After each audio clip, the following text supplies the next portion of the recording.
Sir, ಕೊನೆಯ ಪ್ರಶ್ನೆ. ಕನ್ನಡ ಚಿತ್ರರಂಗ, ಕನ್ನಡ ಸಿನಿಮಾ ಅದ್ರ ಬಗ್ಗೆ ತುಂಬ ಪ್ಯಾಷನ್ನು, ಒಲವಿದೆ ಅಂತ ಕಾಣಿಸುತ್ತೆ ನಿಮ್ಮ ಮಾತುಗಳನ್ನು ಕೇಳಿದಾಗ. ಬಟ್ ಕನ್ನಡ ಚಿತ್ರರಂಗದ ಪರಿಸ್ಥಿತಿ ಸದ್ಯಕ್ಕೆ ಸರಿ ಇಲ್ಲ. ಕೆಲವು ಸ್ಟಾರ್ಸ್ಗಳು ಕಂಪ್ಲೇಂಟು, ಕೇಸು ಅಂತ ಜೈಲಲ್ಲಿ ಕೂರುವಂಥ ಪರಿಸ್ಥಿತಿ. ದೊಡ್ಡ ದೊಡ್ಡ ಸ್ಟಾರ್ಗಳ ಸಿನಿಮಾಗಳು ಬರ್ತಾ ಇಲ್ಲ. ಮಾರ್ಟಿನ್ ರಿಲೀಸ್ ಡೇಟ್ ಅನೌನ್ಸ್ ಮಾಡಿದ ತಕ್ಷಣ ಈ ವರ್ಷ ದೊಡ್ಡ ಮಟ್ಟದ ಸಕ್ಸಸ್ ಆಗುತ್ತೆ, ಬಾಕ್ಸ್ ಆಫೀಸ್ ಚೆನ್ನಾಗಾಗುತ್ತೆ, ಕನ್ನಡ ಚಿತ್ರರಂಗದ ಮಾರ್ಕೆಟ್ ಚೆನ್ನಾಗಾಗುತ್ತೆ ಅನ್ನುವಂಥ ಮಾತುಗಳು ಕೇಳಿ ಬಂದಿತ್ತು. ಅಂಥದ್ರಲ್ಲಿ ಈ ಥರದೊಂದು ಸಮಸ್ಯೆ. ಸೊ ನೀವು ಕೂಡ ಸಿನಿಮಾನ ನೋಡ್ತೀರಾ ಅಥವಾ ಯಾವ ಥರದ ಸಿನಿಮಾಗಳನ್ನ ಎಕ್ಸ್ಪೆಕ್ಟ್ ಮಾಡ್ತಿದ್ದೀರಾ? ಇದೊಂದು ಪ್ಯಾನ್ ಇಂಡಿಯಾ ಸಿನಿಮಾ, ಮಾರ್ಟಿನ್ನು, ಅದ್ರ ಮೇಲೂ ಕೂಡ ಒಲವಿದೆ ಅಂತ ಕಾಣಿಸ್ತಾ ಇದೆ ನಿಮ್ಮ ಮಾತುಗಳಲ್ಲಿ. ಸೊ ಅದ್ರ ಬಗ್ಗೆ ಹೇಳೋದು.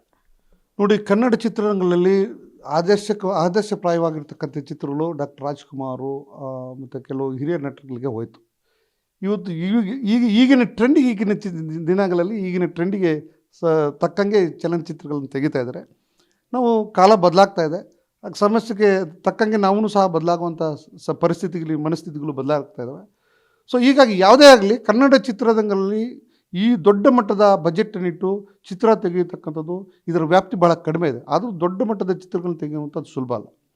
ಯಾಕಂದರೆ ನನಗೆ ಗೊತ್ತಿದೆ, ಕನ್ನಡ ಚಿತ್ರರಂಗದಲ್ಲಿ ಅತಿ ಹೆಚ್ಚು ಈ ರೀತಿಯಾಗಿರ್ತಕ್ಕಂಥ ಸ್ಕಿಲ್ ಇರ್ತಕ್ಕಂಥ ಡೈರೆಕ್ಟರ್ಸ್ ಆಗಲಿ ಅಥವಾ ಧೈರ್ಯ ಮಾಡಿ ಇನ್ವೆಸ್ಟ್ ಮಾಡ್ತಕ್ಕಂಥ ಪ್ರೊಡ್ಯೂಸರ್ಸ್ ಆಗಲಿ ಸಿಗೋದು ಬಹಳ ವಿರಳ. ಇಂಥ ಸಂದರ್ಭದಲ್ಲಿ ಬಹಳ ಪರಸ್ಪರ ಏನು ತೀರ್ಮಾನ ಮಾಡಿ, ಧೈರ್ಯ ಮಾಡಿ, ಕಷ್ಟಪಟ್ಟು ಕೆಲಸ ಮಾಡಿರ್ತಕ್ಕಂಥವ್ರು ಇದನ್ನು ದೊಡ್ಡ ಮಟ್ಟಕ್ಕೆ ಕೊಂಡೊಯ್ಬೇಕು ಹೊರತು ಇದನ್ನು ಚೀಟುವಂಥ ಪ್ರಯತ್ನಗಳು ಮಾಡಬಾರ್ದು. ಸೊ ಹಾಗಾಗಿ ನಾನು ಯಾವುದೇ ಕಾರಣಕ್ಕೂ ಸಹ ಲೀಗಲ್ ನೋಟಿಸ್ ಕೊಡುವಾಗಲೂ ಸಹ ಸಾಮಾನ್ಯವಾಗಿ ಭಾಳ ಹಾರ್ಷಾಗಿ ಲೀಗಲ್ ನೋಟಿಸ್ ಕೊಡುವಂಥ ಸಾಧ್ಯತೆಗಳು ಸಾಮಾನ್ಯವಾಗಿ ನಾನು ನೋಡ್ತೀನಿ. ಎಷ್ಟೋ ವಿಚಾರಗಳನ್ನು ನಾನು ಇಲ್ಲಿ ಪ್ರಸ್ತಾಪ ಮಾಡಿಲ್ಲ. ಉದ್ದೇಶ ಇಷ್ಟೇ, ಇವರಿಬ್ಬರ ವಿಶ್ವಾಸವನ್ನು ಅಥವಾ ಅವರ ಸ್ನೇಹತ್ವವನ್ನು ದೂರ ಮಾಡಬಾರ್ದು. ಕಡಿಮೆ ಅವರ ಮೇಲೆ ಇವರು ಇರ್ತಕ್ಕಂಥ ಅಂತರವನ್ನು ಕಡಿಮೆ ಮಾಡಬೇಕು. ಈ ಕನ್ನಡ ಚಲನಚಿತ್ರಗಳಿಗೆ ಅನುಕೂಲ ಆಗಬೇಕು, ಕನ್ನಡ ಚಿತ್ರರಂಗ ಬೆಳೀಬೇಕು.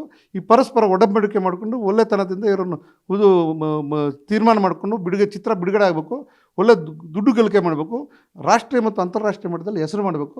ಅದು ನಮ್ಮ ಕನ್ನಡದ ಒಂದು ಹೆಸರನ್ನು ಅಂತಾರಾಷ್ಟ್ರೀಯ ಮಟ್ಟದಲ್ಲಿ ಬೆಳಿಬೇಕು ಅಂತಕ್ಕಂಥ ಉದ್ದೇಶದಿಂದ ನಾನು ಸಹ ಭಾಳ ಸ್ಮೂತಾಗಿ ಈ ಲೀಗಲ್ ನೋಟಿಸನ್ನು ಕೊಟ್ಟಿದ್ದೀನಿ ಮತ್ತು ಅವ್ರು ರಿಕ್ವೆಸ್ಟನ್ನು ಮಾಡ್ಕೊಂಡಿದ್ದೀವಿ. ಲೀಗಲ್ ನೋಟಿಸಲ್ಲಿ ನೀವು ಬಂದು ಸಮಸ್ಯೆಯನ್ನು ಸಾಲ್ವ್ ಮಾಡ್ಕೊಳ್ಳಿ.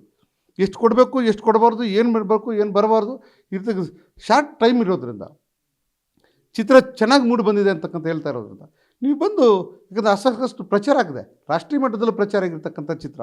ಸೊ ಬಂದು ಸಾಲ್ವ್ ಮಾಡ್ಕೊಳ್ಳಿರ್ತಕ್ಕಂಥ ಒಂದು ನೋಟಿಸನ್ನು ಸಹ ಕೊಟ್ಟಿದ್ದೀವಿ. ಫೈನಾನ್ಷಿಯಲ್ ವಿಚಾರದಲ್ಲಿ ಏನಾದರೂ ತಗಾದಗಳಿದ್ರೆ ಅದನ್ನು ಸಹ ಮಾತಾಡೋಣ, ಅಸಹಕಾರ ವಿಚಾರದಲ್ಲಿ ಏನೋ ತಗಾದಿದ್ರೆ ಅದನ್ನು ಮಾತಾಡೋಣ, ಮತ್ತು ಯಾರು ಏನು ಸಮಸ್ಯೆಗಳಿದ್ದರೆ ಅದನ್ನು ಮಾತಾಡೋಣ.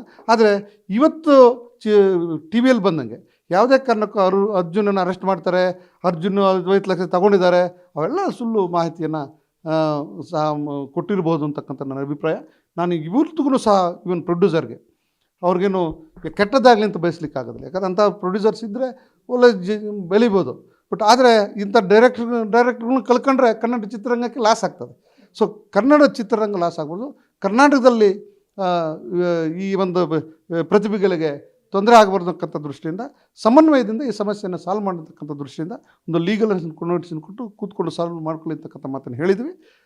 ಒಂದು ವೇಳೆ ಬಿಡುಗಡೆ ಮುಂಚಿತವಾಗಿ ಸಮಸ್ಯೆಗಳನ್ನ ಸಾಲ್ವ್ ಮಾಡಿಕೊಂಡ್ರೆ ಒಳ್ಳೆ ರೀತಿಯಲ್ಲಿ ಬಿಡುಗಡೆ ಆದರೆ ತುಂಬ ಒಳ್ಳೆಯದು, ಎಲ್ರಿಗೂ ಅನುಕೂಲ ಆಗುತ್ತೆ ಮತ್ತು ರಾಜ್ಯಕ್ಕೂ ಅನುಕೂಲ ಆಗ್ತದೆ, ಕನ್ನಡಕ್ಕೂ ಅನುಕೂಲ ಆಗ್ತದೆ, ಕನ್ನಡನೂ ಬೆಳವಣಿಗೆ ಆಗ್ತದೆ ಅಂತಕ್ಕಂಥದ್ದು ನನ್ನ ಅಭಿಪ್ರಾಯ. Thank you so much. ನಮಗೆ ಕೇಸ್ ಸಿಕ್ಕಿದೆಯಾ, ನಮ್ಮ ಚಾರ್ಜ್ ಬರ್ತಾ ಇದೆಯಾ, ಅಷ್ಟು ಸಾಕು, ನಾವು ಫೈಟ್ ಮಾಡೋಣ ಅನ್ನೋ ಮನಸ್ಥಿತಿ ಇರುವಂಥ ವಕೀಲರುಗಳು ನಮ್ಮ ಮಧ್ಯೆ ತುಂಬ ಜನರಿದ್ದಾರೆ. ಆದರೆ ನಮ್ಮ ಚಾರ್ಜು, ಈ ಕೇಸು ಇದೆಲ್ಲ ಮುಖ್ಯ ಅಲ್ಲ. ಕನ್ನಡ ಚಿತ್ರರಂಗ, ಕನ್ನಡ ಸಿನಿಮಾಗಳು ಉಳಿಬೇಕು. ಈ ಒಂದು ಕೆಟ್ಟ ಸ್ಥಿತಿ ನಿರ್ಮಾಣ ಆಗಿದೆ, ಸಂಕಷ್ಟದಲ್ಲಿದೆ ಕನ್ನಡ ಚಿತ್ರರಂಗ. ಇಂಥ ಟೈಮಲ್ಲಿ ನಿರ್ದೇಶಕರು, ನಿರ್ಮಾಪಕರು ಈ ಮನಸ್ತಾಪ, ಭಿನ್ನಾಭಿಪ್ರಾಯ, ಈ ಫಿನಾನ್ಸ್ ವಿಚಾರಕ್ಕೆ ಸಣ್ಣ ಪುಟ್ಟ ಜಗಳಗಳನ್ನು ಮಾಡ್ಕೊಳ್ಳೋದ್ರ ಬದಲು ಕುತ್ಕೊಂಡು ಬಗೆಹರಿಸ್ಕೊಂಡು ಅದೇನು ದುಡ್ಡು ಬರಬೇಕು, ಸಿನಿಮಾ ರಿಲೀಸ್ ಮಾಡಿ ದೊಡ್ಡ ಮಟ್ಟದಲ್ಲಿ ಬಾಕ್ಸ್ ಆಫೀಸ್ ಸಕ್ಸಸ್ ಆದಾಗ ಆ ದುಡ್ಡು ನಿಮ್ಗೇನೇನು ಬರಬೇಕು ಅದನ್ನು ಕ್ಲಿಯರ್ ಮಾಡಿಕೊಂಡ್ರೆ ಒಳ್ಳೆಯದು ಅನ್ನುವಂಥ ಮಾತುಗಳನ್ನು ಹಿರಿಯ ವಕೀಲರಾಗಿರ್ತಕ್ಕಂಥ ಶಂಕರಪ್ಪ ಸರ್ ನಮ್ಮೊಟ್ಟಿಗೆ ಹಂಚ್ಕೊಂಡ್ರು. ನೋಡೋಣ, ಉದಯ್ ಕೆ ಮೆಹ್ತಾ ಅವರು ನಿರ್ಮಾಪಕರು ಮತ್ತು ನಿರ್ದೇಶಕರಾಗಿರ್ತಕ್ಕಂಥ AP ಅರ್ಜುನ್ ಮುಖಾಮುಖಿಯಾಗಿ ಕೂತ್ಕೊಂಡು ಸಮಾಧಾನವಾಗಿ ಈ ಪ್ರಕರಣವನ್ನು ಬಗೆಹರಿಸ್ಕೊಳ್ತಾರಾ ಅಥವಾ ಲೀಗಲಿ ಫೈಟ್ ಮಾಡ್ತಾರಾ ಅನ್ನೋದನ್ನು ಕಾದು ನೋಡಬೇಕಾಗುತ್ತೆ.